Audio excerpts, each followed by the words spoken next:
दोस्तों, हर व्यक्ति यह बात भली भांति जानता है कि उसे एक न एक दिन इस दुनिया को छोड़ना ही होगा, इस दुनिया को अलविदा कहना ही होगा। लेकिन उसके बाद भी हर एक व्यक्ति, हर एक इंसान हमेशा यही सोचता है कि अभी तो मैं 70-80 साल जीऊंगा और तब तक तो मुझे मृत्यु नहीं आने वाली। फिर चाहे कुछ भी क्यों ना हो जाए। हम में से अधिकांशतः लोग इसी सोच के साथ अपना पूरा जीवन जीते हैं। लेकिन इसके पीछे जो वास्तविकता है उस पर आपका ध्यान कभी नहीं जाता। भले ही आप यह मानते हो कि आप कम से कम 70-80 साल जिएंगे ही, लेकिन वास्तविक तौर पर देखा जाए तो हम में से हर एक व्यक्ति, हर एक सांसें जो गिन रहा है, जो ले रहा है, ये खत्म होती जा रही हैं। और कब ये खत्म हो जाएंगी ये किसी को नहीं पता। कब कौन सी सांस हमारी आखिरी सांस बन जाए ये हम में से कोई नहीं जानता। हम मनुष्य जब से जन्म लेते हैं तब से पल पल मरते ही रहते हैं, लेकिन हम इस बात से बेफिक्र होकर अपने जीवन में मगन रहते हैं और हम इस चीज की अनुभूति भी कभी नहीं कर पाते। और इसका एकमात्र कारण है हमारी संवेदना के स्तर से हमारा शरीर, हमारा दिमाग बहुत नीचे होता है। और जिस दिन हमारी संवेदना का स्तर ऊपर उठ जाएगा उस दिन हमें इसे एहसास कर पाएंगे और इसकी अनुभूति भी हमें अवश्य होगी कि हम किस तरह से एक एक पल, एक एक दिन मरते जा रहे हैं। दोस्तों, आज की जो कहानी मैं आपको सुनाने वाला हूं, इस कहानी में एक ऐसा प्रश्न है जिसका जवाब आप भी जानना चाहते होंगे। आपके मन में भी यह सवाल अवश्य उठा होगा, लेकिन अब तक आपको इसका जवाब नहीं मिल पाया होगा। बहुत समय पहले की बात है। किसी नगरी में दो जुड़वा भाई रहते थे। दोनों जुड़वा भाई आपस में बहुत प्रेम करते थे। उनके बीच का जो संबंध था वो बहुत मजबूत था। दोनों एक दूसरे की कदर करते थे, दोनों एक दूसरे का सम्मान किया करते थे। उनमें से जो बड़ा भाई था वह बहुत ही कामयाब इंसान था, अर्थात उसके पास वह सब कुछ था जो वह चाहता था। धन, दौलत, वैभव, सारी सुख सुविधाएं। वहीं पर जो दूसरा भाई था उसके पास धन दौलत तो नहीं थी, लेकिन उसने मान सम्मान बहुत कमाया था। वह थोड़ा गरीब था पर अपने जीवन से संतुष्ट था। दोनों भाई अपने जीवन को मजे में जी रहे थे। देखते ही देखते समय बीतता गया। समय के साथ साथ वो दोनों अब बूढ़े हो चले थे। अब उनके पास अपने पूरे जीवन का केवल कुछ समय ही शेष बचा हुआ था। और ये ऐसा समय था जब दोनों भाइयों की परिस्थितियां लगभग एक जैसी थी। जिसने बहुत अधिक धन कमाया था उसने भी अपना जीवन जैसे तैसे ही काटा, और जिसने मान प्रतिष्ठा कमाई थी, जिसके पास उतना धन नहीं था, उसका भी जीवन जैसे तैसे ही कट रहा था। तब उन्हें यह एहसास होने लगा कि हमने अपने जीवन में जो कुछ भी हासिल किया उसका क्या अर्थ हुआ। वे दोनों यह सोच रहे थे कि हमने जीवन भर इतनी मेहनत की, इतना कुछ अपने लिए कमाया, लेकिन यह सब कुछ व्यर्थ ही रह गया। जिस कारण वे लोग बहुत परेशान रहने लगे थे और अपने जीवन की इस यात्रा को खत्म करने से पहले वे अपने सभी सवालों के जवाब जानना चाहते थे। एक दिन बड़े भाई के एक मित्र ने जब अपने मित्र को बहुत उदास देखा तो उसने उससे उसकी उदासी का कारण पूछा। तब उसने अपनी सारी आप बीती अपने मित्र को बता दी। इस पर बड़े भाई का मित्र कहता है, यहां पास ही में एक बौद्ध भिक्षु रहते हैं। उनके आश्रम में भीड़ लगी रहती है। वे सभी के हर प्रश्न का जवाब देते हैं। तुम वहां पर चले जाओ, तुम्हारे जो भी प्रश्न है वह उसका उत्तर तुम्हें अवश्य देंगे। वह बहुत ज्ञानी हैं, उनकी ख्याति दूर दूर तक फैली हुई है। दूर दूर से लोग अपने सवालों के जवाब जानने के लिए उनके पास आते हैं। तुम भी वहां जाकर अवश्य एक बार अपने सवाल पूछ कर देखो। मुझे यकीन है तुम्हें तुम्हारे सवालों के जवाब वहीं पर मिलेंगे। वह दोनों भाई उन बौद्ध भिक्षु के पास पहुंच जाते हैं और अपने सवालों के जवाब जानने के लिए बहुत उत्सुक होते हैं। जब वह वहां पर गए तो उन्होंने देखा कि वह बौद्ध भिक्षु ध्यान में लीन थे, तो उन्होंने खड़े होकर वहीं पर इंतजार करना उचित समझा। जब वह बौद्ध भिक्षु अपने ध्यान से बाहर आए, जब उन्होंने आंखें खोली तो उन्होंने देखा कि दो वृद्ध उनके सामने खड़े हैं। तब उन्होंने उनके यहां पर आने का कारण पूछा। तभी बड़े भाई ने कहा, हे महाराज, मैं आपसे अपने सवालों का जवाब जानना चाहता हूं। मेरे मन में कई सवाल हैं और मुझे उनके जवाब चाहिए। मैंने सुना है कि आप किसी को खाली हाथ नहीं जाने देते।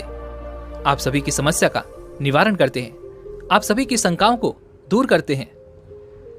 इसलिए हम आपके पास आए हैं और हमें पूरी उम्मीद है कि आप हमारे सभी सवालों का जवाब भी हमें अवश्य देंगे।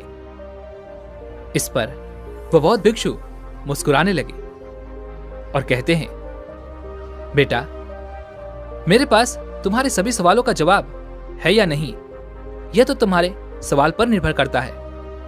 लेकिन मेरे पास इतना समय नहीं है कि मैं तुम्हारे सभी सवालों का जवाब दे सकूं। लेकिन हां, अगर तुम इन सभी सवालों का निचोड़ निकालकर मुझे केवल एक प्रश्न दो तो मैं इसका उत्तर तुम्हें अवश्य दे सकता हूं। अर्थात जीवन के सारे सवालों को एक ही सवाल में पेश करो तो मैं तुम्हारी मदद अवश्य कर सकता हूं।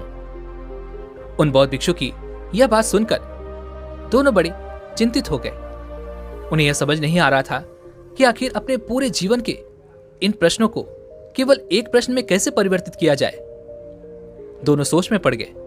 दोनों ने काफी देर सोच विचार किया, चर्चा की और उसके बाद बड़ा भाई कहता है, हे महाराज, यह तो बड़ी विचित्र बात है कि अपने जीवन के सारे सवालों को केवल एक सवाल में परिवर्तित करके हम आपसे कैसे पूछ सकते हैं। हमने बहुत प्रयास किया, हमने आपस में बातें भी की, लेकिन हम इन सभी सवालों को एक सवाल में परिवर्तित ना कर सके। लेकिन उसके बाद हमने कुछ देर और सोचा विचारा कि हमें किसी भी तरह से केवल एक सवाल ही पूछने का मौका मिला है, जिस कारण हम दोनों भाइयों ने आपस में सहमति करके अपने जीवन को केवल एक सवाल में पिरो दिया है। और यह सवाल मैं अब आपसे पूछना चाहता हूं, क्या मुझे आज्ञा है? तभी वो बौद्ध भिक्षु कहते हैं, अवश्य, जो तुम पूछना चाहते हो पूछ सकते हो। तभी वह बड़ा भाई कहता है, हे महाराज, हम दोनों भाई हैं और हम दोनों ने अपने जीवन को संतोषजनक जिया है। एक तरफ जहां मैंने खूब सारा धन इकट्ठा किया, वैभव और सारी सुख सुविधाएं इकट्ठा की, वहीं पर मेरे भाई ने अपने जीवन में मान प्रतिष्ठा इकट्ठा की और अपने जीवन को संतोषजनक जिया। लेकिन अब हमारे जीवन का वह समय आ चुका है कि हम कभी भी अब मृत्यु को प्राप्त हो सकते हैं। लेकिन अब हमारे मन में एक अजीब सा प्रश्न है और वह यह है कि हमें लगता है कि हमने जीवन में जो कुछ भी पाया है, जो कुछ भी इकट्ठा किया है, यह सब कुछ व्यर्थ है। जैसे हमारे मन के कोने में कहीं कुछ खालीपन सा है, जिसके कारण हमें ऐसा प्रतीत होता है कि मानो हमने अपने जीवन में कुछ खो दिया है। लेकिन वह क्या है, यह मैं समझ नहीं पा रहा। हमने जो कुछ भी इकट्ठा किया है, धन, वैभव, मान सम्मान, सारी सुख सुविधाएं, वो तो सब यहीं रह जाएंगी। तब फिर ऐसे मूल्यों का क्या फायदा जिसके लिए हमने यह जीवन जिया? जो कुछ हमने इकट्ठा किया, जब वो सब हमारे साथ जाने वाला ही नहीं, वह सब कुछ यहीं पर खत्म हो जाएगा। हमने अपने मूल्यों के लिए अपने जीवन को दांव पर लगा दिया, अपने आदर्शों के लिए अपने जीवन को दांव पर लगा दिया। हमने बहुत अच्छे अच्छे रिश्ते बनाए, अपने आदर्शों को, अपने मूल्यों पर दान कर दिया, यह सोचकर कि हमारे मूल्य, हमारे आदर्श बचे रहें।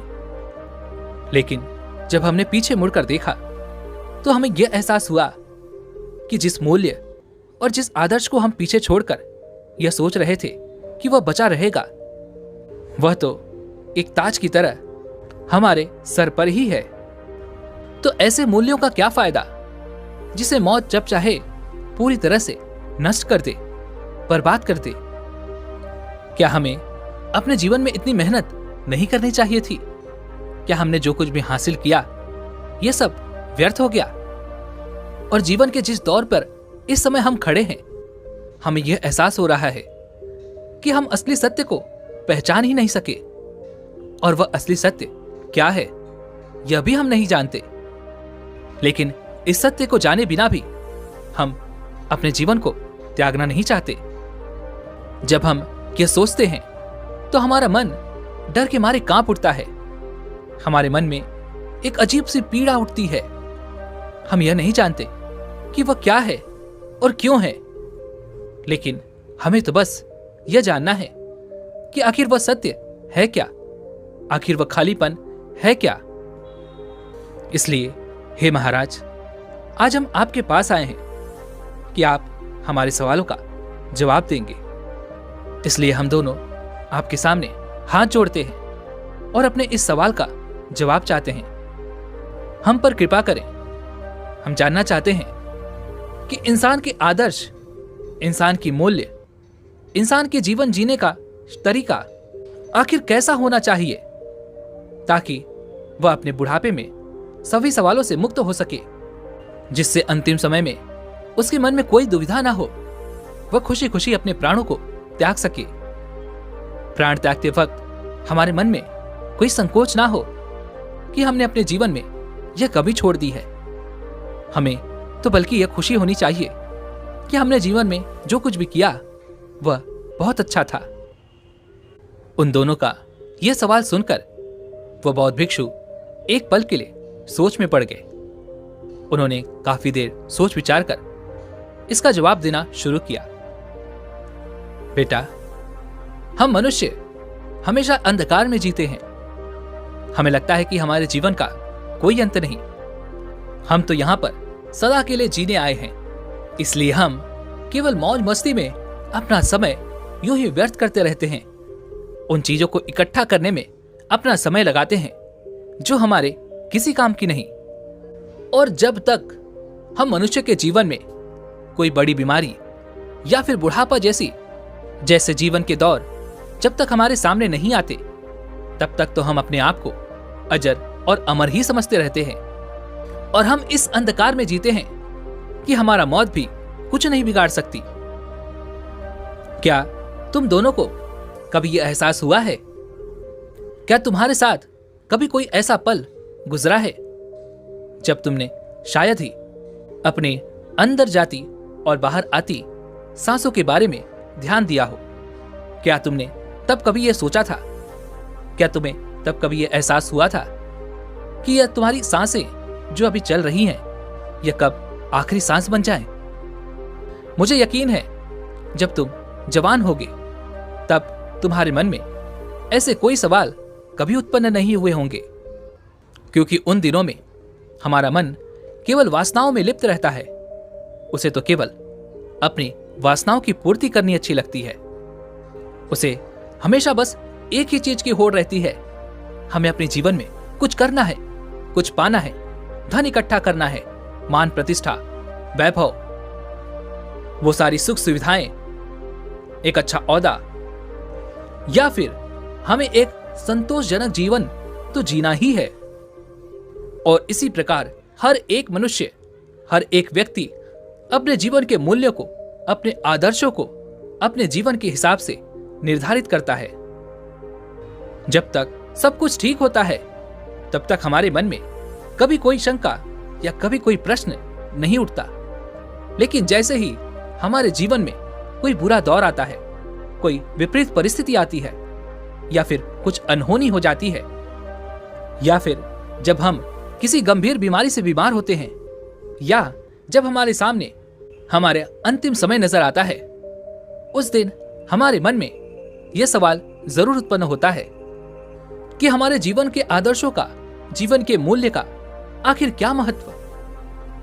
क्या हो अगर अभी के अभी मेरे प्राण निकल जाएं, तो क्या मेरे आदर्श, मेरे मूल्य मुझे संतोषजनक मृत्यु दे सकते हैं? परिपूर्णता से इस जीवन को त्यागने का साधन दे सकते हैं?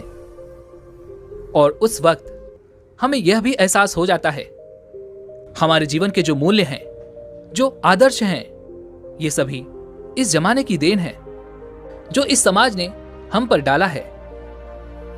और इस बोझ को लिए हम अपना पूरा जीवन इसी तरह से व्यतीत कर देते हैं। तुमने देखा होगा कि हम में से अधिकांश लोग अपने जीवन में मान सम्मान, प्रतिष्ठा और धन इकट्ठा करने में लगे रहते हैं, और इसी प्रकार उनका जीवन यूं ही समाप्त हो जाता है, और उनके जो जीवन के मूल्य हैं, जो जीवन के आदर्श हैं, वो यहीं पर रह जाते हैं।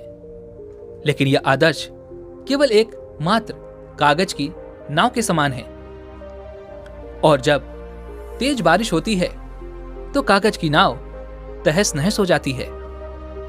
जब तक वह इंसान उस कागज की नाव में बैठा होता है और बारिश नहीं हो रही होती, तब तक वो अपने आप को सर्वश्रेष्ठ मानता है, अमर अजर मानता है। वह सोचता है कि मौत भी मेरा कुछ नहीं बिगाड़ सकती। लेकिन जब उसे इस बात का एहसास होता है कि मैंने व्यर्थ की चीजों को इकट्ठा करने में अपना पूरा समय गंवा दिया, अपना पूरा जीवन व्यर्थ कर दिया, तब तक बहुत देर हो जाती है। तब उसे यह भी एहसास हो जाता है कि जिन आदर्शों के, जिन मूल्यों के पीछे मैं भाग रहा था, वह तो एक कंकड़ पत्थर की भांति है। और आखिर समय में उसे यह भी एहसास हो जाता है कि उसने अपने जीवन में कुछ भी हासिल नहीं किया। लेकिन तब तक समय बीत चुका होता है, और हम मनुष्य के हाथों में उस समय कोई समय नहीं बचा होता, क्योंकि मृत्यु दरवाजे पर दस्तक दे रही होती है। और यही विचार इंसान के मन में पीड़ा उत्पन्न करता है, और तब उस व्यक्ति के मन में एक असंतोष की भावना उत्पन्न होती है। उसे लगता है कि उसने अपने जीवन में कुछ भी नहीं किया, जिस कारण उसके मन में एक अधूरापन सा रह जाता है, एक खालीपन सा, जिसके कारण मनुष्य कभी भी परिपूर्णता से मृत्यु को प्राप्त नहीं कर पाता। वह खुशी खुशी मृत्यु को गले नहीं लगा पाता। लेकिन असली सवाल तो यह है कि क्या सचमुच मौत को खुशी खुशी गले लगाया जा सकता है? क्या वास्तविक तौर पर परिपूर्णता के साथ, संतोष के साथ मृत्यु को प्राप्त किया जा सकता है? और अगर आपको इस सवाल का सटीक जवाब मिल जाए, तो आपको आपकी जीवन की राह मिल जाती है, क्योंकि मृत्यु ही जीवन का दूसरा पहलू है, जो आपको जीना सिखाती है, हमें जीवन जीने का मार्ग दिखाती है। जरा एक पल के लिए यह सोचकर देखो कि तुम अभी जिंदा हो, लेकिन तुम्हारी सांस जो चल रही है वो तुम्हारी आखिरी सांस बन जाए, तो उस अंतिम क्षण में तुम्हें किस बात का पछतावा होगा? एक पल के लिए यह सोचकर देखो। हो सकता है कि तुम्हारे मन में यह तकलीफ हो कि मैंने उस कार्य को अभी तक पूरा नहीं किया, मैं अभी तक अपने लक्ष्य तक नहीं पहुंच पाया, मैंने किसी से वादा किया था कि मैं ऐसा करके दिखाऊंगा, लेकिन मैं अभी तक उसे पूरा नहीं कर सका। ऐसे कई सवाल आपके मन में उठने लगेंगे, और यही सवाल, यही पीड़ा हमें दीमक की तरह खाती चली जाती है। और यदि तुमने अपने किसी कार्य को या किसी लक्ष्य को जो आपने निर्धारित किया था उसे पूरा कर भी लिया है, तब भी आपके मन में हमेशा एक प्रश्न तो शेष बचा ही रहेगा, और वह यह कि जो लक्ष्य मैंने निर्धारित किया था वह तो एक मिथ्या था, वह कोई वास्तविकता नहीं थी, वह परमानंद नहीं था। इसलिए वही कार्य, वही लक्ष्य तुम्हारे मन को पीड़ा पहुंचाता है। और तब हमारे मन में एक और सवाल उत्पन्न हो जाता है कि हमने अपने अज्ञानता के कारण अपने जीवन में एक गलत लक्ष्य चुन लिया और उसे पाने के लिए पूरी ताकत लगा दी, अपना पूरा जीवन लगा दिया। और जब तुम्हें यह पता चला कि वह लक्ष्य तो मिल गया, लेकिन वह लक्ष्य तो झूठा था। तब उस वक्त मन में जो पीड़ा उठती है वह असहनीय होती है। एक बार के लिए यह भी सोचकर देखो कि तुमने अपने जीवन में कोई लक्ष्य निर्धारित किया था और उस लक्ष्य के लिए तुम उस मार्ग पर चलते चले जा रहे हो और तभी तुम्हें यह पता चलता है जिस लक्ष्य का तुम पीछा कर रहे थे, जिस लक्ष्य को तुम पाना चाहते थे, वह लक्ष्य तो दूसरी दिशा में रह गया। जब तुम अपने जीवन के दूसरी छोर पर पहुंच जाते हो तब तुम्हें यह एहसास होता है कि जिस लक्ष्य को हम पाना चाहते थे वह तो जीवन के दूसरी छोर पर है और तुमने ही उस पर कभी ध्यान नहीं दिया, आंखें खोलकर उसे कभी देखा नहीं। तुम तो बस इस अंधकार में थे कि मुझे तो अपना लक्ष्य पाना है, इसलिए अपनी आंखें बंद करके तुम अपनी दिशा में बढ़ते चले गए, यह सोचकर कि शायद जहां पर यह रास्ता खत्म होगा वहां मुझे मेरा लक्ष्य अवश्य मिल जाएगा। लेकिन आप यह भूल गए कि यह तो जीवन है और जीवन तो हर कोई जीता है, यहां तक कि जानवर भी जीते हैं। खाना पीना तो जानवर भी खाते हैं। एक जानवर भी मेहनत करता है, अपने परिवार का पालन पोषण करता है और वह भी अपनी प्रतिष्ठा कायम रखता है। लेकिन अब सबसे बड़ा सवाल यहां पर यह भी है कि एक जानवर और एक इंसान के लक्ष्य में क्या फर्क होता है। जानवर का लक्ष्य सीमित होता है, उसे तो बस इतना ही चाहिए कि मुझे पेट भर के खाना मिल जाए और मैं आराम से अपनी जीवन को जी सकूं। इसके अलावा उसे अपना परिवार बसाना अच्छा लगता है और यही उसके जीवन का लक्ष्य होता है। वहीं पर एक इंसान यह सोचता है कि वह धन संपदा इकट्ठी कर ले, मान सम्मान, प्रतिष्ठा, एक अच्छा घर, इससे ज्यादा और कुछ नहीं। यही उनका एकमात्र लक्ष्य होता है और अगर इससे ज्यादा कुछ और करना है तो समाज में मान प्रतिष्ठा भी बढ़ा लूं, जिससे मेरा जीवन परिपूर्ण हो जाएगा। लेकिन क्या आपने एक जानवर और एक इंसान के बीच के लक्ष्य की समानता देखी? दोनों का लक्ष्य लगभग एक जैसा ही होता है। उन्हें भी मेहनत करके अपने परिवार का पालन पोषण करना है, पेट भर के खाना खाना है और इधर हर एक व्यक्ति को मान सम्मान, प्रतिष्ठा, अपना परिवार और धन इकट्ठा करना है। तो जब दोनों के लक्ष्य लगभग एक जैसे ही हैं और दोनों का जीवन लगभग एक जैसा ही है, तो फिर हम इंसानों को यह अहंकार क्यों है कि हम एक इंसान हैं? हम क्यों भला अपने आप को उन जानवरों से ऊपर समझते हैं? आखिर वही जीवन हम भी जी रहे हैं और वह जानवर भी जी रहे हैं, तो फिर दोनों में फर्क क्या है? तो यहां पर इसका जवाब भी बड़ा सीधा और सरल है।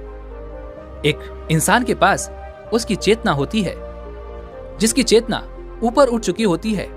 उसे इस बात का भली भांति एहसास होता है कि एक इंसान के पास चेतना का फर्क है, जानवरों में चेतना नहीं होती।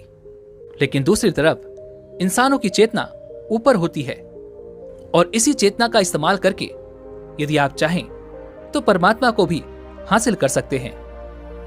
लेकिन हम मनुष्य तो केवल इस समाज के हिसाब से चलते हैं। अपनी चेतना का इस्तेमाल केवल धन संपदा, मान प्रतिष्ठा और समाज में अच्छा बने रहने के लिए इस चेतना का छोटे छोटे चीजों के लिए इस्तेमाल करते हैं।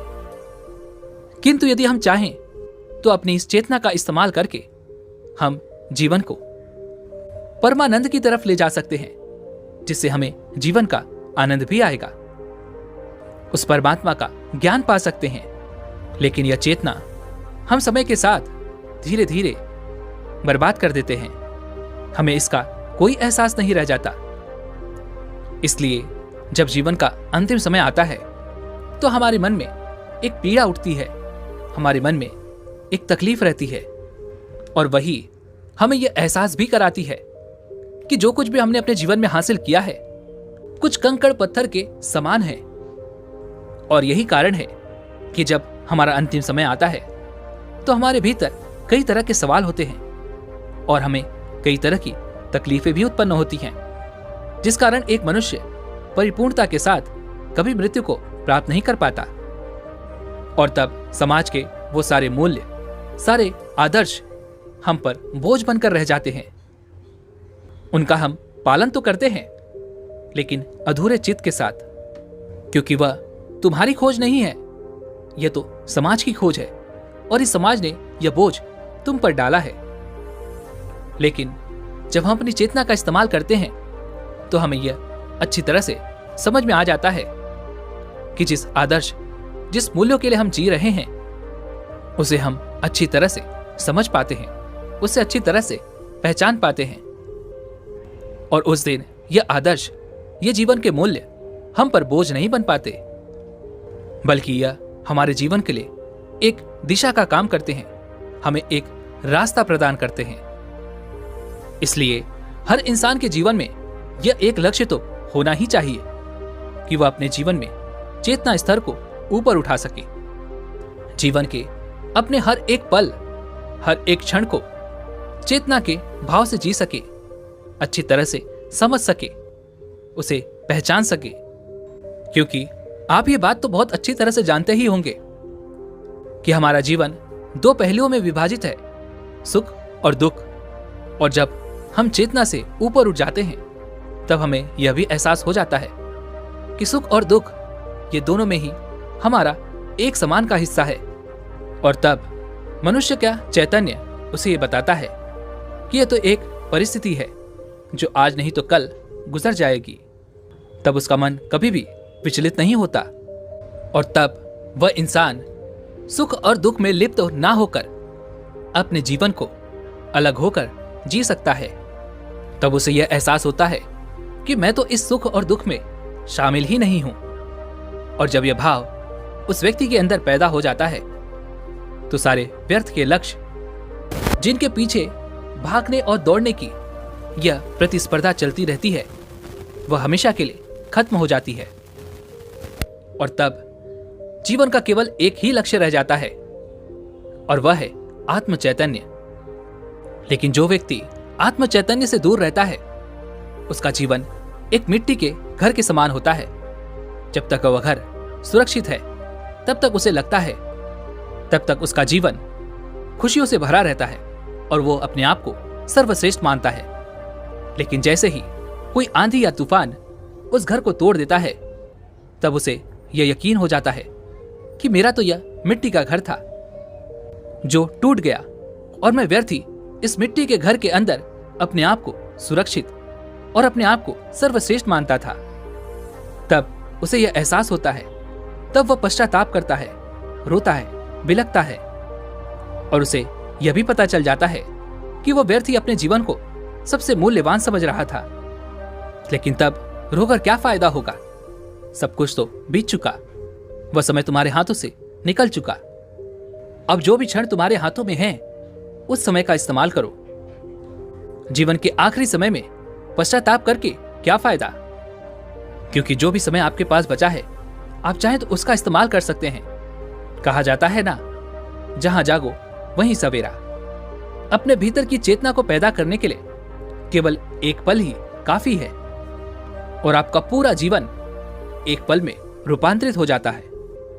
और अगर अब से भी आपके मन में चैतन्य पैदा हो जाता है और आपको यह लगता है कि जीवन क्या है, क्यों है और इस जीवन का असली अर्थ क्या है, यदि तुम इसे भलीभांति जान पाते हो तो तुम्हारा अवचेतन मन इस बात को भलीभांति समझ पाता है, जिस कारण तुम्हारा पूरा जीवन इस पल में रूपांतरित हो जाएगा। और तुम्हारा जितना भी बचा हुआ जीवन है उसे जीने पर तुम्हें पश्चाताप भी नहीं होगा। तुम अपने जीवन को जागरूक होकर जियोगे, पूरे होश में जियोगे। इसलिए अपने जीवन को इस तरह से जियो जैसे वह आपका आखिरी दिन हो। अपने हर एक कार्य को ध्यानपूर्वक देखो, समझो। आपके अंदर उठने वाली विचार, आपके अंदर उठने वाली भावनाएं, उन चीजों को ध्यान से देखो, समझो, जिससे आपके जीवन की एक नई शुरुआत होगी। एक ऐसा व्यक्ति जिसका चैतन्य जाग उठा हो। और ऐसे व्यक्ति के लिए हर एक दिन अनोखा होता है, खास होता है। आपके लिए हर एक सुबह नई होगी, हर एक शाम अनोखी होगी। सोचो, अगर हम अपने जीवन को कुछ इस तरह से बना ले तो हमारा जीवन कितना रूपांतरित हो जाएगा और हर दिन हमारे लिए एक नया सूरज निकलेगा। हर दिन हमारे लिए अनोखा बन जाएगा। हर दिन हमारे लिए चैतन्य के स्तर को ऊपर उठाने की एक सीढ़ी बन जाएगा।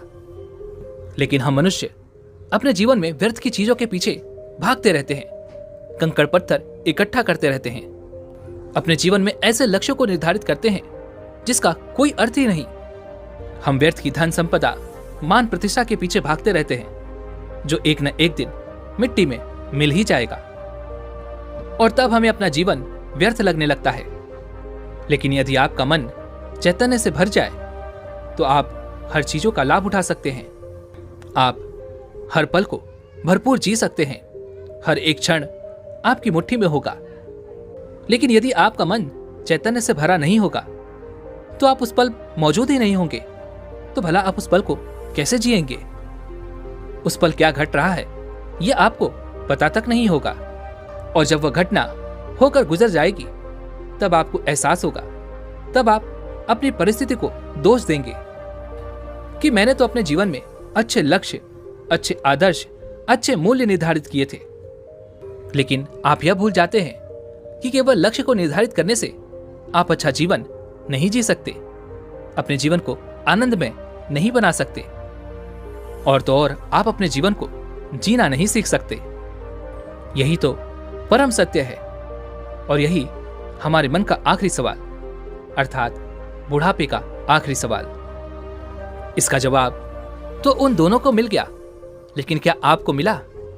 दोस्तों, अगर आप अभी भी अपने जीवन को चैतन्य होकर, जागरूक होकर जीना सीख जाते हैं तो आप अपने जीवन को परम आनंद की ओर ले जा सकते हैं। आप अपने जीवन के हर पल का, हर क्षण का आनंद उठा सकते हैं। लेकिन अभी भी अगर आप अपने जीवन में चैतन्य को प्राप्त नहीं करते तो इस जीवन के अंतिम समय में आपको भी केवल पश्चाताप ही होगा।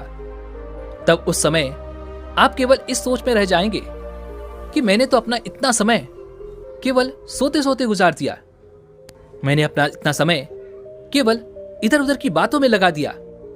इसी प्रकार के कई सवाल आपके मन में उठने लगेंगे, और तब आपके हाथ केवल पश्चाताप ही रहेगा, क्योंकि आपका वह समय तो बीत चुका है और आप उस समय को वापस नहीं पा सकते।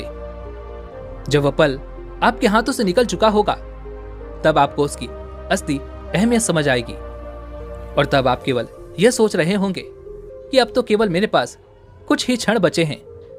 तब आप केवल रोते बिलखते रह जाएंगे, लेकिन आपके हाथ कुछ नहीं आने वाला। इसलिए दोस्तों, आज से और अभी से अपने जीवन को जागरूक होकर जीना सीखें। हर पल, हर क्षण को खुशी से जिए। ऐसे जिए मान लो कि यह समय आपका आखिरी समय है, यह दिन आपका आखिरी दिन है, यह पल आपका आखिरी पल है, जिससे आपके लिए हर एक पल नया होगा, खास होगा और आप ही का होगा। दोस्तों, उम्मीद है कि आपने आज की इस वीडियो से जरूर कुछ न कुछ सीखा होगा। तो इस वीडियो को लाइक और अपने दोस्तों के साथ शेयर करना ना भूलें, और हमें ऐसे ही सपोर्ट करने के लिए चैनल को सब्सक्राइब और घंटी बटन को भी जरूर दबा दें। तो चलिए मिलते हैं एक और वीडियो में, तब तक के लिए अपना ख्याल रखें। धन्यवाद।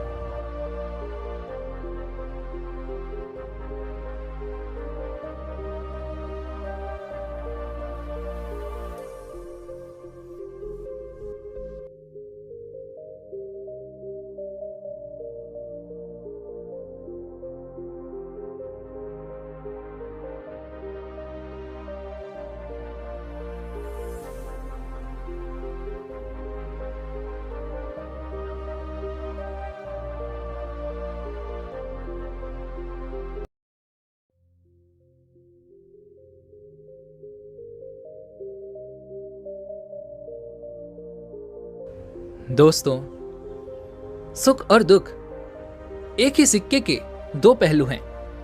यह बात तो आपने सुनी ही होगी। सुख और दुख हमारे जीवन में लगातार आते ही रहते हैं, और हमें लगता है कि हमारे जीवन में हजारों दुख हैं, हजारों समस्याएं हैं। लेकिन अगर आप वास्तविक तौर पर देखें, अगर आप इस बात को अच्छी तरह से समझें, तो आप ये समझ पाएंगे कि हमारे जीवन में केवल एक ही दुख होता है, और वह दुख क्या है वो हम इस कहानी के माध्यम से जानेंगे। और उस दुख का निवारण, उस दुख का समाधान क्या है, वो भी हम इस कहानी में ही जानेंगे। तो इस कहानी के अंत तक जरूर बने रहिएगा। एक समय की बात है, एक गांव में एक व्यक्ति रहता था। उसका नाम सोनू था। वो बड़ा आलसी था और अपने जीवन से बहुत निराश था। और उसका कारण यह था कि उसने अब तक अपने जीवन में कुछ भी हासिल नहीं किया था। वह कुछ भी नहीं करता था। उसके घर वाले भी इस बात से बहुत परेशान रहते थे। वह चाहते थे कि वह बाहर जाकर कुछ अच्छा काम करे, कोई अच्छी नौकरी कर ले, लेकिन वह उनकी एक नहीं सुनता था। उसके घर वाले दूसरों का उदाहरण देकर उसे ताने मारते थे, उसे तरह तरह की बातें कहते थे, लेकिन उसे कोई फर्क नहीं पड़ता था। जबकि उसके सारे मित्र कामयाब हो चुके थे। कोई अच्छा व्यापार कर रहा था तो कोई अच्छी नौकरी कर रहा था, जिस कारण जब भी वो लोग मिलते तो वे लोग अपनी बढ़ चढ़कर बड़ाई किया करते। लेकिन सोनू कुछ नहीं करता था, जिस कारण जब भी कोई उससे पूछता कि तुम क्या कर रहे हो, तो वह कुछ नहीं कह पाता। उसे यह कहने में बहुत शर्म महसूस होती थी कि वह कुछ नहीं करता। वो हमेशा सबसे केवल एक ही बात कहता था कि मैं कोशिश कर रहा हूं, लेकिन उसकी कोशिशों का कोई भी फल किसी को नजर नहीं आ रहा था। देखते ही देखते अब ऐसा समय आ चुका था कि सोनू सभी से मुंह छिपाता फिरता, ताकि कोई उससे यह ना पूछ ले कि तुम क्या करते हो, जिस कारण वह कभी किसी के सामने भी नहीं आता था। धीरे धीरे उसका मन दुखी होने लगा था। वह बहुत निराश रहने लगा था। उसे अब ऐसा प्रतीत होता था मानो वह इस धरती पर बोझ है, जिस कारण वह अपने आप को बहुत अकेला महसूस करता, बहुत तन्हा महसूस करता। एक दिन तो उसके मन में यह भी विचार उत्पन्न होने लगे कि मेरे हाथों में कुछ नहीं है तो मैं क्या कर सकता हूं। अकेले बैठकर वह रोता रहा और भगवान को दोष देता रहा। एक दिन छुपता छुपाता वह घर से निकलकर कहीं जा रहा था। तभी उसने रास्ते में देखा कि एक बौद्ध भिक्षु लोगों को प्रवचन दे रहे हैं और प्रवचन में वह दुख की बातें कर रहे हैं।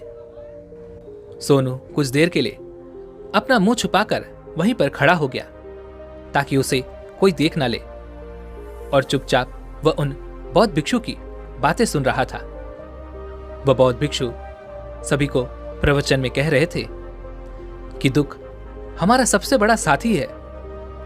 हमें दुख अपने जीवन के बारे में समझाता है और हमें सही जीने का तरीका बताता है। यह हमारे गुरु की तरह है जिससे हमें सीखना चाहिए।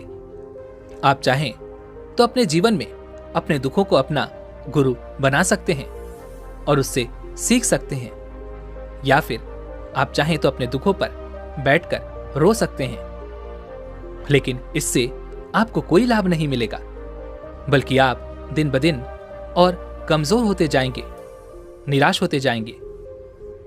सोनू छुप छुप कर उन बौद्ध भिक्षु की ये सारी बातें सुन रहा था। जैसे ही उपदेश खत्म हुआ, वह उन बौद्ध भिक्षु के पास पहुंचा। उन्हें प्रणाम करके वह कहता है, हे महात्मा, अभी आप कुछ देर पहले दुख को गुरु बता रहे थे।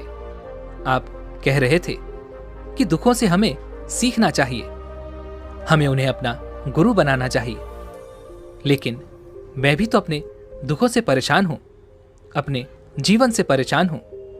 मैंने अब तक जो दुख झेले हैं, मुझे तो कभी ऐसा प्रतीत नहीं हुआ कि मेरे दुख मुझे कुछ सिखा रहे हैं, बल्कि मुझे तो हमेशा यही लगता है कि वह मुझे पीड़ा दे रहे हैं, तकलीफ दे रहे हैं।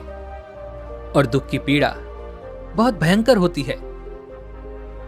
ऐसा लगता है कि अब इसके बाद हमारा जीवन समाप्त हो जाएगा, इसके बाद हमें कुछ नहीं मिलने वाला, और यहां तक कि हमें मृत्यु भी उसके सामने कम लगती है। जब लोग ताने मारते हैं, जब लोग ये कहते हैं कि तुम क्या कर रहे हो, तो मन को बहुत ठेस पहुंचती है और मैं उनसे कुछ नहीं कह पाता। सोनू की ये सारी बातें सुनकर वो बौद्ध भिक्षु सोनू से कहते हैं, बेटा तुम्हें क्या दुख है और तुम दुख के बारे में ऐसी बातें क्यों कर रहे हो? सोनू ने अपने ऊपर बीती हुई सारी बातें उन बौद्ध भिक्षु को बता दी और कहने लगा, हे महात्मा, क्या आपके पास मेरे दुख का कोई समाधान है?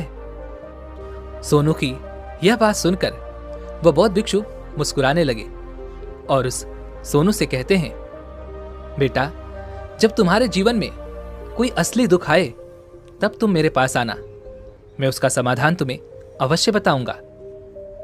उन बौद्ध भिक्षु की यह बात सुनकर सोनू थोड़ा सा अचरज में पड़ गया।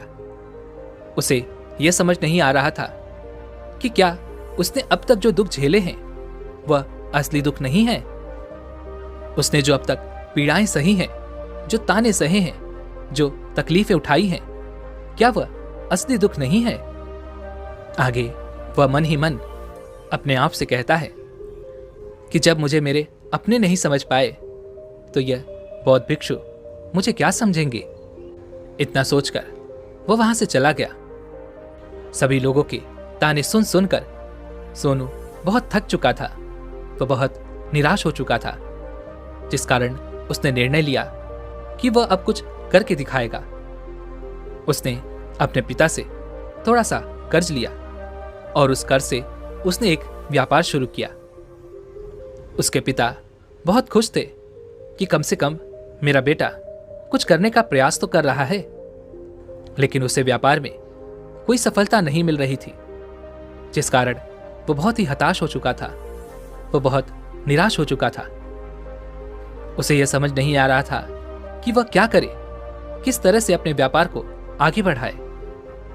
तभी उसके पिता ने उससे कहा, बेटा कोई बात नहीं, इसी तरह से प्रयास करते रहो, आज नहीं तो कल सफलता अवश्य मिलेगी। सोनू ने अपने पिता की बात मानी और अपने व्यापार में और भी कड़ी मेहनत करने लगा। धीरे धीरे उसे सफलता मिलने लगी और फिर उसने रफ्तार पकड़ ली। देखते ही देखते केवल 3 सालों के अंदर वह एक बहुत बड़ा व्यापारी बन गया। अब उसके पास धन दौलत की कोई कमी नहीं थी। लोग जो उसे पहले नापसंद किया करते थे, अब उसे पसंद करते थे, उसकी चिंता करते थे, उसके कार्यों की सराहना करते थे। उसके माता पिता भी अब अपने बेटे से बहुत खुश थे और उसकी सफलता से वो अत्यंत प्रसन्न थे। धीरे धीरे सोनू के मित्रों की संख्या लगातार बढ़ती जा रही थी। सोनू के कुछ मित्रों ने उसे यह भी सलाह दी कि उसे अपना व्यापार और तेजी से बढ़ाना चाहिए, उसे और फैलाना चाहिए। जब तुम आज केवल इस नगर के सबसे बड़े व्यापारी हो, तब तुम इतना खुश हो, तुम्हारे साथ ये सारे लोग हैं। वहीं पर तुम सोचो कि जब तुम इस राज्य के सबसे बड़े व्यापारी बन जाओगे, तब तुम्हारे यहां पर लोगों की भीड़ लग जाएगी। लोग तुमसे मिलने के लिए समय निकालेंगे। यहां तक कि इस राज्य का राजा भी तुमसे मिलना चाहेगा, तुम्हारी तारीफ करेगा। और यदि कभी ऐसी जरूरत आन पड़ी तो वह तुमसे धन भी उधार लेने के लिए अवश्य आएगा। सोनू को अपने दोस्तों की यह बात बहुत पसंद आई। सोनू ने सोचा कि मेरे मित्र सही कह रहे हैं, मुझे अपने व्यापार को और बड़ा करना चाहिए और फैलाना चाहिए, तभी तो हर कोई मेरे बारे में जान सकेगा, हर कोई मुझे पहचानेगा। उसने बिना देरी किए अपने समय को बिना गंवाए अपने व्यापार में और मेहनत करने लगा। लेकिन अब की बार उसके मन में धैर्य नहीं था, जिस कारण उसने कुछ अनुचित कदम उठाए ताकि उसका व्यापार जल्दी से जल्दी और बड़ा हो जाए। उसने कई लोगों से अधिक मात्रा में धन उधार ले लिया, जिससे उसके ऊपर अब काफी ऋण हो चुका था। और इतना ही नहीं, वो यहां पर नहीं रुका। उसने अधिक से अधिक मुनाफा कमाने के चक्कर में अपने माल की गुणवत्ता को भी खराब कर दिया, जिससे अब उसके माल में वो बात नहीं रह गई थी जो पहले हुआ करती थी। लेकिन वह अपने मित्रों की बात सुनता रहा। जैसा उसके मित्र कहते थे वह वैसा ही करता चला जा रहा था। यहां तक कि उसने अपने व्यापार को और भी तीव्रता से बढ़ाने के लिए अपने दूसरे छोटे व्यापारियों के खिलाफ षड्यंत्र भी रचने शुरू कर दिए, जिस कारण उसके मन में अब पहले जैसा वह सुकून नहीं था। उसे अब रातों को नींद नहीं आती थी। वह केवल एक ही विचार में लगा रहता था कि किस तरह से उसका व्यापार पूरे राज्य में फैल जाए और वह इस राज्य का सबसे बड़ा व्यापारी बन जाए, जिस कारण वह दिन रात केवल इसी मेहनत में लगा रहता कि उसका व्यापार जल्दी से जल्दी और बड़ा हो जाए। हालांकि उसके पास अब सब कुछ था, धन दौलत, अच्छा घर, गाड़ियां, नौकर चाकर, सभी सुख सुविधाएं, लेकिन उसके बावजूद भी वह उन चीजों का लाभ नहीं उठा पा रहा था, क्योंकि उसका पूरा ध्यान केवल अपने व्यापार को और उन्नति पर ले जाना था।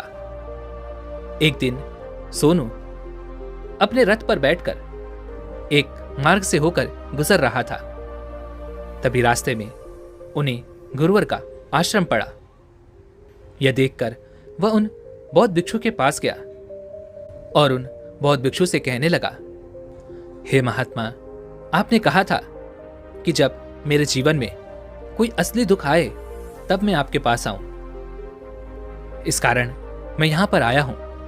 आज मैं बहुत दुखी हूं। मैं रातों को सो नहीं पाता। मेरे पास सब कुछ होते हुए भी मैं उनका लुत्फ नहीं उठा पाता। उसने अपनी सारी बातें एक एक करके उन बौद्ध भिक्षु को बता दी। तभी वो बौद्ध भिक्षु सोनू से कहते हैं, बेटा, जब तुम पहली बार आए थे तब भी तुम बहुत दुखी थे, लेकिन तब तुमने अपने दुख से क्या सीखा था? इसके जवाब में सोनू उन बौद्ध भिक्षु से कहता है, हे महात्मा, जब मैं अपने जीवन में कुछ नहीं कर पा रहा था तब मैंने अपने दुखों से यह सीखा था कि केवल सोचने मात्र से कुछ नहीं होगा, उसके लिए हमें कुछ करना भी पड़ेगा।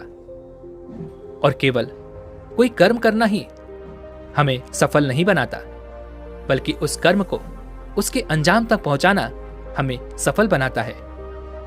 फिर चाहे रास्ता कैसा भी हो, फिर चाहे परिस्थितियां कैसी भी क्यों ना हो, फिर चाहे कितनी ही बाधाएं आपके रास्ते में क्यों ना आ जाएं, चाहे ऐसा क्यों ना लगने लगे कि अब आपके जीवन में कुछ नहीं बचा और आप कुछ नहीं कर सकते, तब भी हौसला बांधे रखो, उम्मीद ना छोड़ो और अपने कार्य पर डटे रहो, यह सोचकर कि जब तक मैं अपने कार्य को सफल नहीं कर लेता, जब तक मैं अपने लक्ष्य तक नहीं पहुंच जाता, तब तक मैं इस कार्य को करता रहूंगा।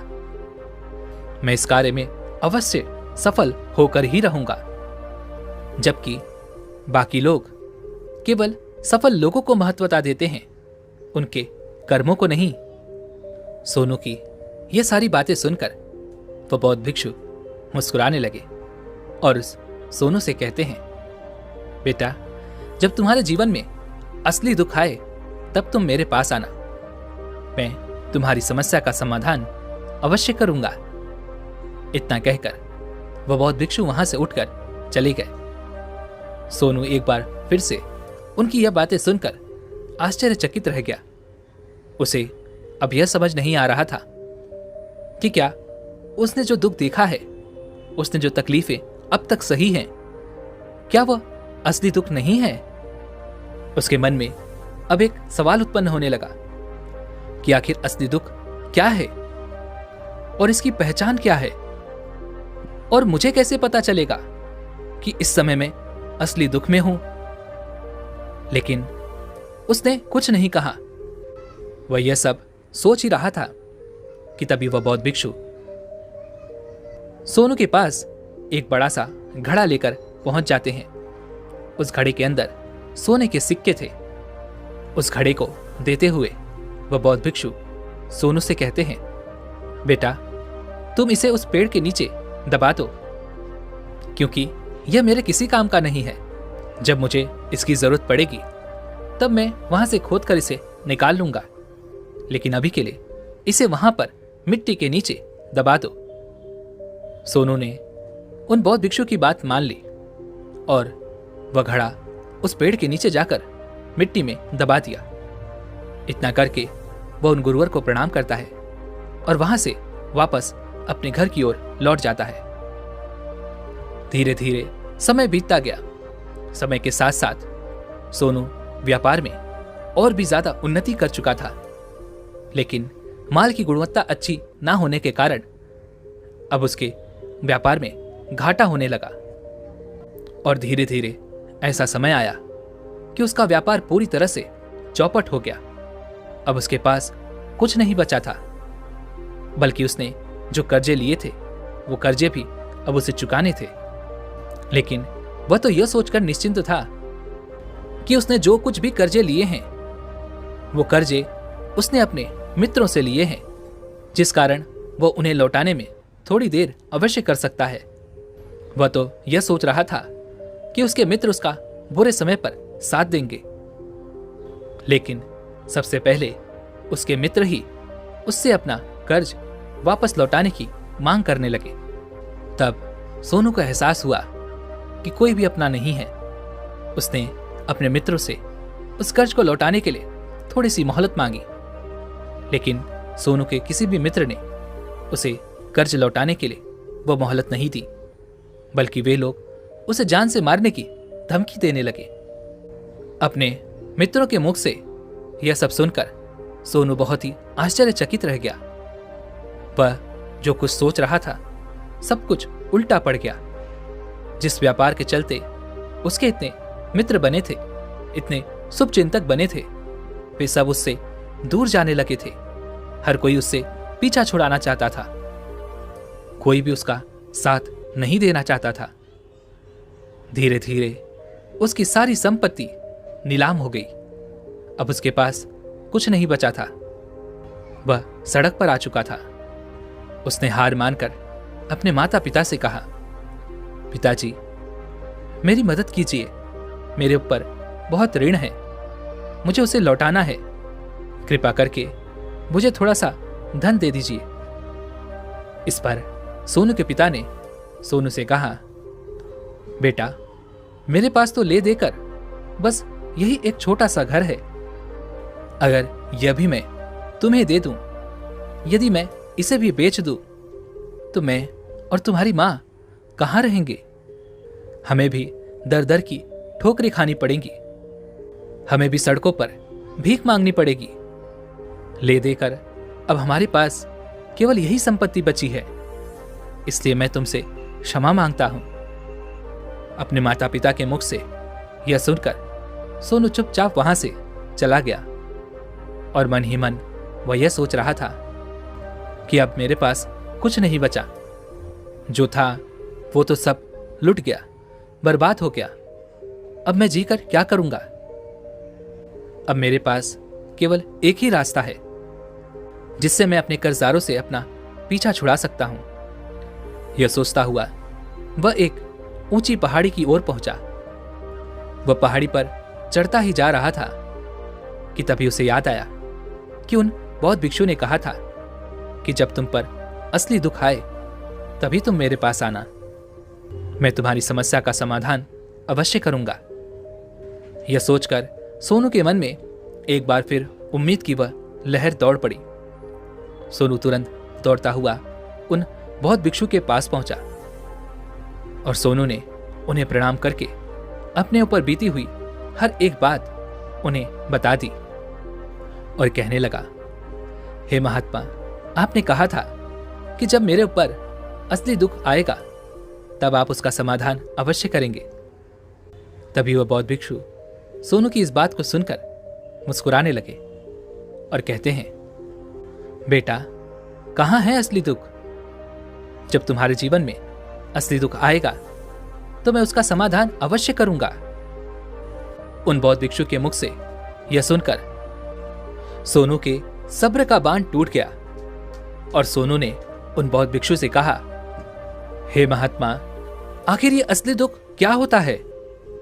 क्या मैंने आज तक जो भी दुख झेले हैं, जो भी तकलीफें आज तक मैंने सही हैं, क्या यह दुख नहीं है? क्या इसे दुख नहीं कहते? तभी वह बौद्ध भिक्षु सोनू से कहते हैं, बेटा, पहले तुम मुझे यह बताओ कि तुमने अपने दुख से क्या सीखा है? इसका जवाब देते हुए सोनू उन बौद्ध भिक्षु से कहता है, हे महात्मा, मैंने तो यही देखा है कि जो लोग तुम्हारी तरक्की में तुम्हारा पीछा करते हैं, तुम्हारे साथ जुड़ते हैं, वो लोग तुम्हें अवश्य धोखा देंगे, क्योंकि ऐसे लोग बुरे समय पर तुम्हारा साथ नहीं देने वाले, बल्कि तुम्हारा फायदा उठाने का ही वह प्रयास करेंगे। इसलिए ऐसे लोगों पर भरोसा ना करें, बल्कि जो लोग तुम्हारी असफलता के समय पर, तुम्हारे बुरे समय पर तुम्हारे साथ खड़े हैं, वही तुम्हारे असली मित्र हैं और वही तुम्हारे साथ रहते हैं। और ऐसे लोग तुम्हें बहुत कम मिलते हैं, और जिन्हें भी ऐसे लोग मिलते हैं उन्हें हमेशा उनकी कद्र करनी चाहिए। आगे सोनू उन बौद्ध भिक्षु से कहता है कि जब तुम कोई कार्य कर रहे हो तो उसे पूरी ईमानदारी से करो, धैर्य रखो, लालच ना करो और अपने लक्ष्य तक पहुंचने के लिए किसी के लिए भी कोई षड्यंत्र ना रचो, क्योंकि ऐसा करने से तुम्हारे साथ ही बुरा होगा और तुम ही हमेशा नुकसान में रहोगे। सोनू की ये सारी बातें सुनकर वह बौद्ध भिक्षु उस पेड़ के पास पहुंचे। उन्होंने गड्ढा खोदा और वह घड़ा निकालकर उस सोनू के हाथों में थमा दिया, जिसमें सोने के सिक्के भरे हुए थे। वह घड़ा सोनू के हाथ में थमाते हुए उन बौद्ध भिक्षु ने कहा, लो, इसे पकड़ो, और जब तुम्हारे जीवन में असली दुख आए तब तुम मेरे पास आना, मैं उसका समाधान अवश्य करूंगा। सोनू अब भी बड़ी अचरज में था। उसे यह समझ नहीं आ रहा था कि आखिर यह असली दुख है क्या। लेकिन उसने अपने हाथों में पड़े हुए उस घड़े को देखा जिसके अंदर सोने के सिक्के थे। यह देखकर उसे मन ही मन यह लगा कि चलो, अब तो थोड़ी सी राहत अवश्य हो जाएगी, मैं अपने मित्रों का वह कर्ज लौटा सकूंगा और एक नया व्यापार भी फिर से आरंभ कर सकूंगा। जिस कारण उसने उन बौद्ध भिक्षु को प्रणाम किया, उनका धन्यवाद किया और वहां से चल पड़ा। सोनू ने उस सोने के सिक्कों से सभी का कर्जा लौटा दिया और अपने लिए एक बार फिर से नया व्यापार शुरू किया। व्यापार छोटा था, लेकिन अब की बार सोनू बहुत खुश था। उसने पूरी ईमानदारी, मेहनत और लगन के साथ अपने व्यापार पर काम किया और देखते ही देखते एक बार फिर से वह एक बड़ा व्यापारी बन गया। लेकिन अब की बार वह बहुत खुश था, क्योंकि इस बार उसने कोई लालच नहीं की, ना ही किसी के लिए षड्यंत्र रचा, बल्कि उसने पूरी ईमानदारी और मेहनत के साथ अपने व्यापार पर काम किया। लेकिन जैसे जैसे आप धनी होते जाते हैं, जैसे जैसे आप अमीर बनते जाते हैं, आपके मन में एक डर और उत्पन्न होने लगता है, और वह है अपनी दौलत को ना खो देना। जिस कारण आप लोग दान करना शुरू कर देते हैं, पुण्य करना शुरू कर देते हैं, लोगों की मदद करते हैं, ताकि आपके जीवन में कभी कोई दुख ना आए। लेकिन यह जीवन सुख और दुख का संगम है, जिस कारण हर किसी को सुख और दुख से होकर गुजरना ही पड़ता है। इसी वजह से एक बार फिर से सोनू के जीवन में एक और दुख उत्पन्न हुआ। अब की बार उसके माता और पिता दोनों की मृत्यु हो गई। सोनू अपने माता पिता से बहुत प्रेम करता था, जिस कारण उसके मन को बहुत गहरा आघात पहुंचा। जब आखिरी बार वह उन्हें देख रहा था तो उसके मन में हजारों सवाल उत्पन्न होने लगे। वह अपने घर लौटा। घर लौटकर उसने देखा कि जिस संपत्ति के लिए वह हमेशा लड़ते झगड़ते रहते थे, आज उसकी देखभाल के लिए कोई नहीं था। उसके माता पिता ने जो भी मेहनत की, जो भी अपने जीवन में इकट्ठा किया, वह सब यहीं रह गया। लेकिन अब सब कुछ खत्म हो चुका था और सोनू का मन अब बहुत बेचैन हो रहा था। उसके मन में हजारों सवाल उत्पन्न हो रहे थे और वह अपने आप को बहुत अकेला महसूस कर रहा था। उसे बहुत खाली सा महसूस हो रहा था। उसने इधर उधर देखा, लेकिन उसे कुछ समझ नहीं आया। तभी उसे उन बौद्ध भिक्षु की याद आई। वह तुरंत ही भागा भागा उन बौद्ध भिक्षु के पास पहुंचा। उसे देखते ही उन बौद्ध भिक्षु ने सोनू से सवाल किया और कहा, क्या बात है बेटा, क्या कोई फिर से दुख आन पड़ा है? तभी सोनू ने कहा, नहीं गुरुदेव, अब तो सब ठीक है, लेकिन आज मेरे माता पिता की मृत्यु हो गई और मैं बहुत अकेला महसूस कर रहा हूं। मैं बहुत दुखी महसूस कर रहा हूं, जैसे कुछ खाली सा, जैसे कुछ अकेलापन सा। तभी वह बौद्ध भिक्षु उस सोनू से कहते हैं, बेटा, इसमें दुखी होने वाली बात क्या है? यह तो जीवन है, एक दिन तो सभी को जाना है। यहां पर कोई भी रहने नहीं आया और ना ही कोई रहेगा। हम सब एक न एक दिन मृत्यु को प्राप्त हो ही जाएंगे और मृत्यु कब आएगी ये किसी को नहीं पता। हो सकता है कि तुम्हारी मृत्यु कल ही हो जाए या फिर आज और अभी। यह सुनकर सोनू आश्चर्यचकित रह गया। उसने उन बौद्ध भिक्षु से कहा, हे महाराज, आप ये क्या कह रहे हैं? मैं तो अभी जवान हूं और मुझे तो अभी अपनी पूरी उम्र जीनी है।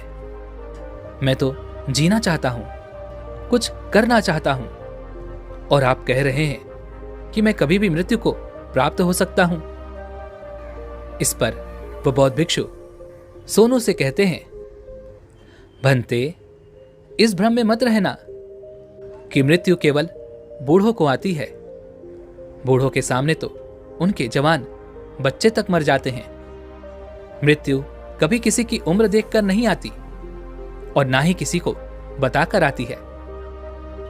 उन बौद्ध भिक्षु के मुख से यह सारी बातें सुनकर सोनू और भी ज्यादा बेचैन हो गया और वह चुपचाप वहां से चला गया। उसके मन का वह खालीपन अब भी वैसे ही था। वह अभी भी अपने आप को बहुत अकेला महसूस कर रहा था। उसके बाद से उसका मन अपने व्यापार में भी नहीं लगता। जब भी वह कोई कार्य करता तो उसके मन में ढेरों सारे प्रश्न उठने लगते। वह क्या कर रहा है, क्यों कर रहा है, और उसने इस कार्य को क्यों किया? उसके मन में अब एक और प्रश्न उत्पन्न होने लगा था, क्या हम यहां पर केवल इसीलिए आते हैं कि इस जीवन को भोगें और एक दिन मृत्यु को प्राप्त हो जाएं? वह यह समझ नहीं पा रहा था कि जीवन का असली मतलब क्या है। उसने कई विद्वानों से पूछा, अपनी तरफ से जो मुमकिन हो सकता था खोजबीन की, लेकिन उसे कोई भी जवाब नहीं मिल पा रहा था।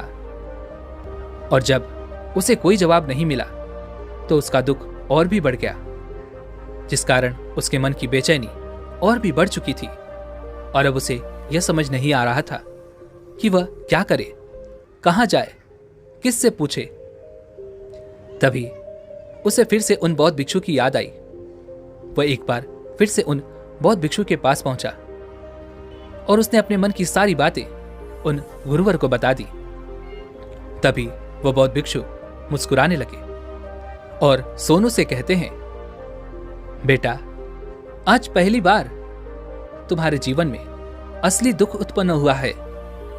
वास्तव में तो यही है जिसे हम दुख कह सकते हैं, जो दुख कहलाने लायक है, कि हमें पता ही नहीं हम क्या कर रहे हैं, कहां जा रहे हैं, क्यों जा रहे हैं, वह कौन है, क्या है, क्यों है, हम क्या करना चाहते हैं।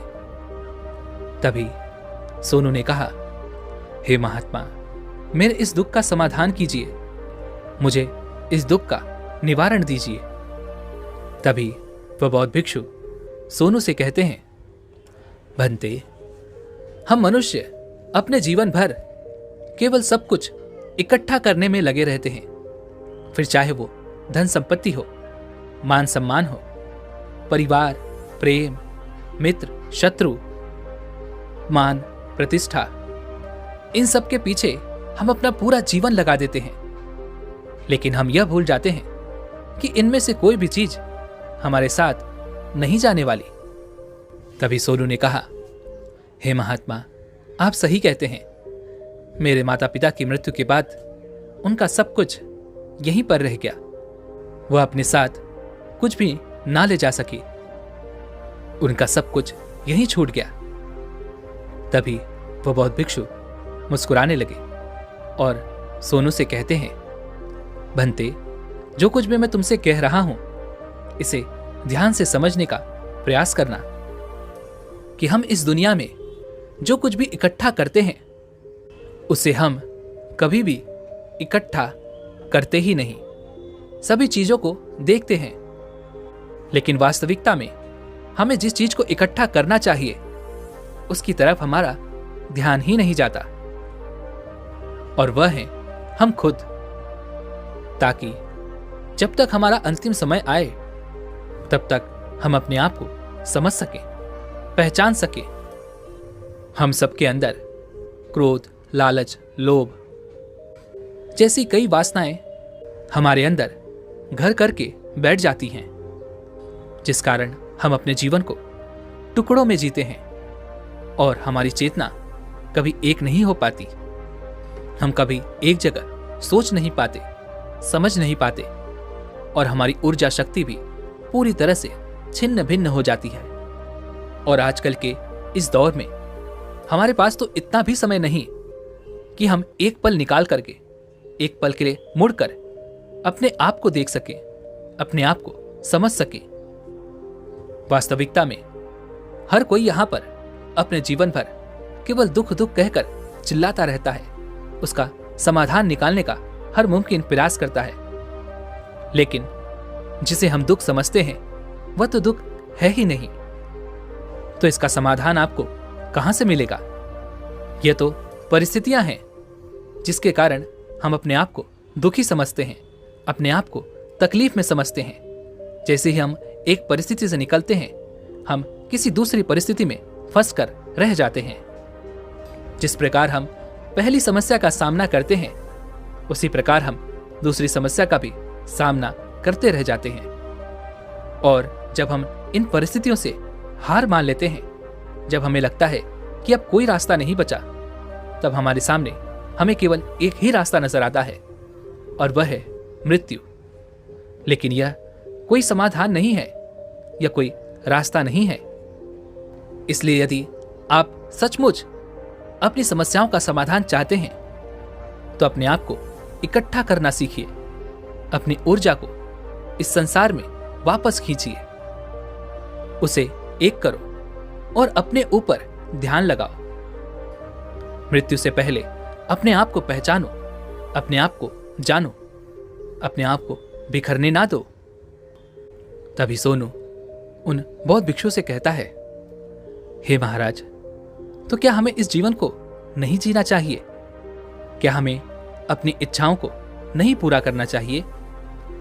तभी वह बौद्ध भिक्षु सोनू के इस सवाल का जवाब देते हुए कहते हैं कि हमें किसी से भी लगाव नहीं रखना चाहिए, हमें अपनी इच्छाओं को मार देना चाहिए, हमें संपत्ति इकट्ठा नहीं करनी चाहिए, क्योंकि हम मनुष्य की इच्छाएं, कामनाएं, वासनाएं ऐसे होती हैं जैसे मानो कि एक पर्वत से गिरता हुआ झरना, जिस पर किसी का नियंत्रण नहीं है सिवाय देखते रहने के और परेशान होने के।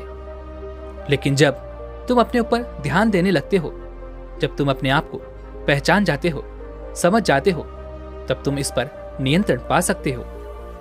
तब इच्छाएं भी तुम्हारे वश में होती हैं, और फिर तुम चाहो तो उन इच्छाओं की पूर्ति भी अवश्य कर सकते हो। गुरुदेव की ये सारी बातें सुनकर सोनू ने गुरुदेव से कहा, हे महाराज, आपका बहुत बहुत धन्यवाद। आपने मेरी सबसे बड़ी समस्या का समाधान आज कर दिया। मैं आज से अपने आप को एकत्रित करूंगा। गुरुदेव, मानव शरीर में बहुत ऊर्जा है, बहुत शक्ति है, पर वह बेकार के कामों में लग जाती है, जिस कारण हमारा जीवन भी बेकार की चीजों में लगा रहता है। लेकिन हम कभी भी इस पर अपना ध्यान नहीं देते। हम कभी भी अपनी ऊर्जा को केंद्रित नहीं करते, अपने ऊपर कभी ध्यान नहीं देते। दोस्तों, हमारा जीवन भी कुछ ऐसा ही है। हम अपने जीवन में हमेशा अपने आप से और उस ऊपर वाले से सवाल करते रहते हैं कि हमारे जीवन में इतना दुख क्यों है। हम सभी के मन में यह सवाल तो अवश्य ही उठता है, और इसका जवाब है कि वह ईश्वर यह चाहता है कि हम अपने जीवन के अंतिम दुख तक पहुंच सके, उस गहराई तक पहुंच सके जहां पर हमें यह पता चल सके कि हमने अभी तक अपने आप को नहीं जाना, अपने आप को नहीं पहचाना। मानव शरीर के अंदर जो ऊर्जा है, जो शक्ति है, उसके बारे में हम अभी तक नहीं जानते। हम अपने आप को चाहें तो एकत्रित कर सकते हैं, अपने आप पर नियंत्रण पा सकते हैं, लेकिन हम अपनी इस ऊर्जा का व्यर्थ ही उपयोग करते रहते हैं, व्यर्थ की चीजों में लगा देते हैं, जिस कारण हम अपने आप को कभी नहीं पहचान पाते और ना ही कभी अपने आप पर नियंत्रण पा सकते हैं। लेकिन यदि आप अपने आप को जानना चाहते हैं, अपने आप को पहचानना चाहते हैं, तो पहले आपको खुद को एकत्रित करना होगा, अर्थात ध्यान लगाना होगा। ध्यान से ही आप अपने दुखों की, उन समस्याओं का समाधान निकाल सकते हैं, और तभी आप अपने आप को पहचान सकते हैं, जान सकते हैं, और अपने जीवन के हर दुखों का समाधान भी कर सकते हैं। दोस्तों, उम्मीद है कि आपने आज की इस वीडियो से जरूर कुछ न कुछ सीखा होगा। तो इस वीडियो को लाइक और अपने दोस्तों के साथ शेयर करना ना भूलें, और हमें ऐसे ही सपोर्ट करने के लिए चैनल को सब्सक्राइब और घंटी बटन को भी जरूर दबा दें। चलिए मिलते हैं ऐसे एक और वीडियो में, तब तक के लिए अपना ख्याल रखें। धन्यवाद।